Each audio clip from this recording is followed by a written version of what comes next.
What happens when our own desires become our greatest enemy?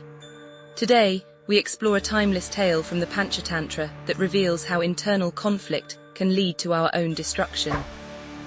In the ancient forests of India, where sages contemplated eternal truths, lived a most extraordinary bird.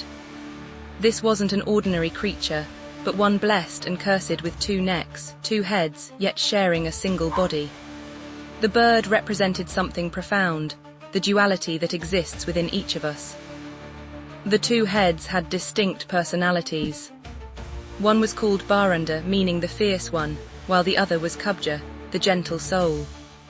Despite sharing the same heart, the same wings, and the same destiny, these 2 heads constantly competed with each other. One morning, as golden sunlight filtered through the forest canopy, the bird discovered a tree heavy with the sweetest berries. These weren't ordinary fruits, they were magical berries that granted immense pleasure to whoever tasted them. The moment Baranda spotted them, his eyes gleamed with desire. "Finally, something worthy of my refined taste," Baranda declared, stretching his neck toward the succulent fruits. He began devouring the berries, savoring each bite with obvious delight. The nectar was so divine that it seemed to transport him to celestial realms. Kubja watched this feast with growing resentment. "Why should you enjoy this alone when we share the same stomach?" he protested. "These berries benefit both of us equally. At least let me taste one."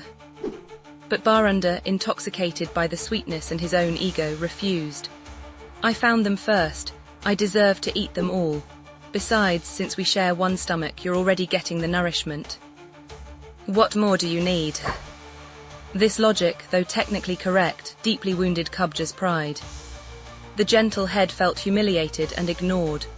As days passed, this incident festered in his mind like a poisonous wound. He began plotting his revenge, thinking constantly about how to teach his arrogant companion a lesson. Several weeks later, while flying over a different part of the forest, Kubja spotted something that made his heart race with vindictive joy.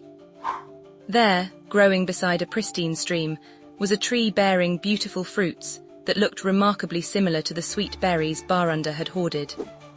But Kubja knew something Baranda didn't. These were Kalakuta fruits, deadly poison disguised as delicious treats. Local sages had warned that even one bite could kill the mightiest elephant. "Look, Baranda," Kubja called out with false excitement. "More of those delicious berries you loved so much. Since you enjoyed them alone last time, let me have the pleasure of eating these by myself."